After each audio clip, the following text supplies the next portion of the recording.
కూకట్పల్లి సహస్ర హత్య కేసులో సంచలనమైనటువంటి విషయాలు బయటపడుతున్నాయి. ఓటీటీలో ఓ సిరీస్ చూసి హత్య, చోరీకి బాలుడు ప్లాన్ చేశాడు. హత్య కంటే 2 రోజుల ముందే పేపర్ మీద ప్లాన్ ఆఫ్ యాక్షన్ రాసుకున్నాడు బాలుడు. దొంగతనం చేసి ఎస్కేప్ ఎలా అవ్వాలో కూడా ఓటీటీ ద్వారా ప్రభావితమైనట్టు తెలుస్తోంది.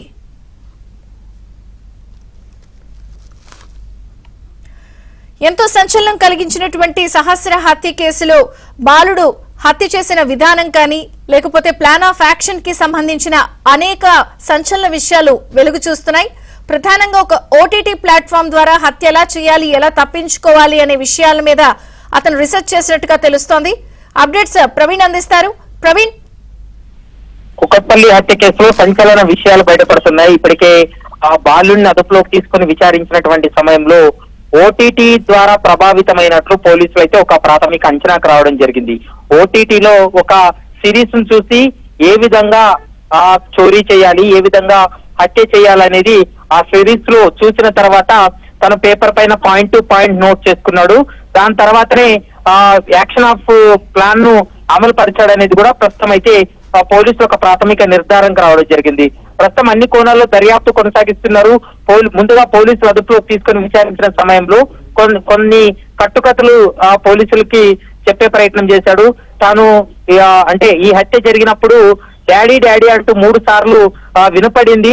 అసలు ఏం జరిగిందో తనకు తెలియదు, ఎవరో ఇంట్లో గొడవ పడుతున్నారని నేను భావించాను తప్ప ఈ హత్య జరిగిందని తనకు తెలియదంటూ కూడా తప్పించుకునేటువంటి ప్రయత్నం చేశాడు. పోలీసులకి కట్టుకథలు అల్లాడు. ఎంతో కొంత పోలీసులకు అనుమానం వచ్చి తమదైన శైలిలో విచారణ జరిపి బుజ్జగించి చెప్పాల్సిన మాటలని చెప్పి అతని నుండి కొంత సమాచారాన్ని రాబట్టడం జరిగింది. ఇంట్లోకి వెళ్లి సోదాలు చేసినటువంటి సమయంలో కత్తితో పాటు ఇంట్లో ఉన్నటువంటి దుస్తులు, మరోవైపు ఈ పేపర్ దొరికిన తర్వాత అసలు వాస్తవం అంతా కూడా బయటపడినటువంటి పరిస్థితి కనపడుతుంది. పోలీసులను కూడా ఒకవైపు డైవర్షన్ చేశాడు. అంటే పోలీసులను కూడా తప్పుదో పట్టించే విధంగా వ్యవహరించారు.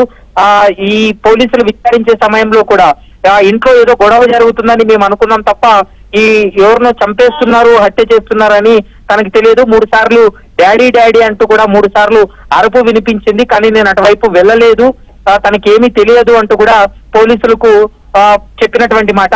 కానీ పోలీసులు కొంత అనుమానం వచ్చింది. ఎందుకంటే ఈ కేసులో స్వయంగా మేము విన్నామని కానీ చూసామని కానీ ఎలాంటి విట్నెస్లు లేరు. కానీ కేవలం హత్య చేసినటువంటి వ్యక్తే ఈ కేసులో విట్నెస్ గా అప్పుడు అంటే సమాచారం చెప్పినటువంటి వ్యక్తే తప్ప ఈ కేసులో ఎవరిది కూడా సమాచారం లేదు. ఎవరు కూడా మేము చూసామని కానీ కనీసం మాకు అరుపులు వినిపించాయని కానీ చెప్పినటువంటి వ్యక్తులు లేరు.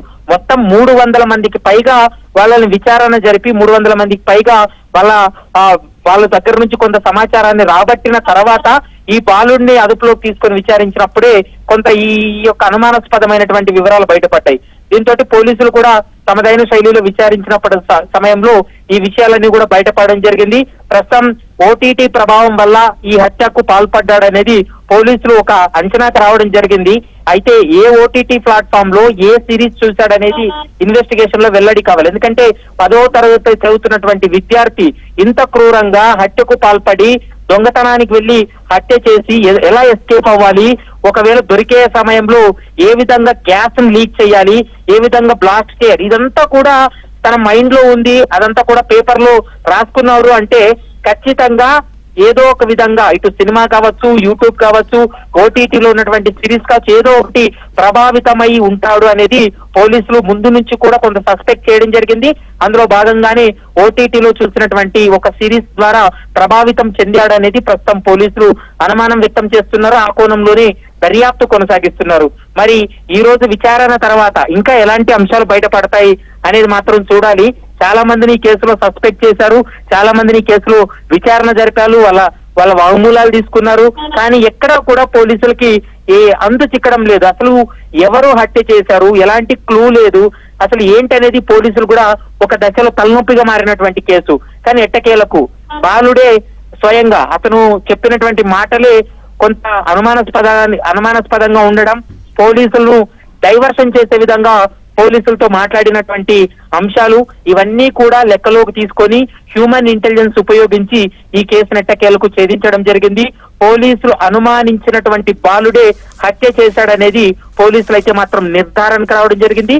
అదే కోణంలో పోలీసులు కూడా దర్యాప్తు జరిపి విషయాన్ని కూడా బయట పెట్టేటువంటి అవకాశం ఉంది. ప్రస్తుతం ఈ కేసులో కీలకంగా మారినటువంటి ఈ యొక్క ఈ లెటర్ లో రాసుకున్నటువంటి అంశాలే చాలా కీలకం. ఇందులో మిషన్ కంప్లీట్ అని కూడా తను రాసినటువంటి ఒక పాయింట్ కూడా ఉంది. అంటే తను రాసుకున్నటువంటి 6-7 పాయింట్లు సక్సెస్ఫుల్ గా మనం అమలు చేస్తే తను అనుకున్నటువంటి పని క్లియర్ అయినట్టు.